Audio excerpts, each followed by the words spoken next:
ആദിവാസി മേഖലയിൽ അന്നം എത്തിച്ച് തിരുവനന്തപുരം കേന്ദ്രമായി പ്രവർത്തിക്കുന്ന ചാരിറ്റി സംഘടന മാതൃകയായി. നിയമ സംരക്ഷണ കൌൺസിലിലെ ജീവകാരുണ്യ പ്രവർത്തക സംഘടനയായ സ്വപ്നക്കൂടിന്റെ നേതൃത്വത്തിലാണ് റാന്നി അടിച്ചിപ്പുഴ ചൊള്ളനാവയൽ ട്രൈബൽ കോളനിയിലെ അന്തേവാസികൾക്ക് അരിയും വസ്ത്രങ്ങളും നൽകിയത്. ആദിവാസി മേഖലയിൽ അന്നം എത്തിച്ച് തിരുവനന്തപുരം കേന്ദ്രമായി പ്രവർത്തിക്കുന്ന ചാരിറ്റി സംഘടന മാതൃകയായി. നിയമ സംരക്ഷണ കൌൺസിലിന്റെ ജീവകാരുണ്യ പ്രവർത്തന സംഘടനയായ സ്വപ്നക്കൂടിന്റെ നേതൃത്വത്തിൽ പത്തനംതിട്ട റാന്നി അടിച്ചിപ്പുഴ ചൊള്ളാനവയൽ ട്രൈബൽ കോളനിയിലെ അന്തേവാസികൾക്കാണ് ഓണവിരുന്നായി ഗോത്രസഞ്ചലനം വസ്ത്രദാനം പദ്ധതി പ്രകാരം അരിയും വസ്ത്രവും നൽകി മാതൃകയായത്. CPM പത്തനംതിട്ട ജില്ലാ കമ്മിറ്റി അംഗം അഡ്വക്കേറ്റ് ആർ സനൽകുമാർ പദ്ധതി ഉദ്ഘാടനം ചെയ്തു. സ്വപ്നക്കൂട് പദ്ധതിയുടെ മാതൃക സംസ്ഥാനത്തിന് മൊത്തം മാതൃകയാകട്ടെ എന്ന് ഉദ്ഘാടകൻ പറഞ്ഞു. സ്വപ്നക്കൂട് രക്ഷാധികാരി സുഭാഷ് ബോസ് ബി ആറ്റുകാൽ അധ്യക്ഷത വഹിച്ചു.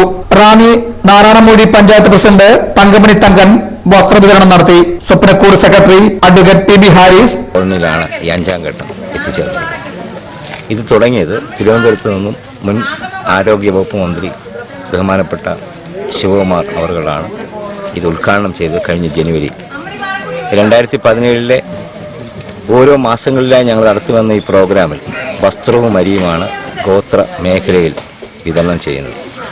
ഇത് വയനാട്, മലപ്പുറം, അഗസ്ത്യാർകൂടം തുടങ്ങിയ മേഖലകളിൽ വിതരണം ചെയ്താണ് ഇവിടെ എത്തിയിരിക്കുന്നത്. ഇനി അഞ്ചാമത്തെ ഗോത്രസഞ്ചലനം കഴിഞ്ഞ അടുത്ത മാസം അടുത്ത കോന്നി വനമേഖലയിലേക്കാണ് നമ്മൾ ഈ ഗോത്രസഞ്ചലനം എത്തിച്ചേരുന്നത്.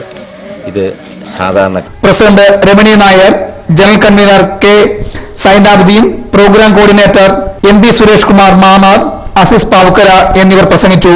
തിരുവനന്തപുരം ആറന്മുളയിൽ പ്രവർത്തിച്ചു വരുന്ന സ്വപ്നക്കൂടിന്റെ അഞ്ചാം ഘട്ടത്തിന്റെ ഭാഗമായിട്ടാണ് മധ്യതിരുവിതാംകൂറിലെ മലയോര മേഖലയിൽ പദ്ധതി നടപ്പിലാക്കിയതെന്ന് സെക്രട്ടറി PB ഹാരിസ് പറഞ്ഞു.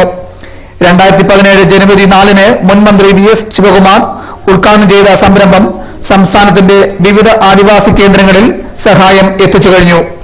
ACB news, Pathanamthitta.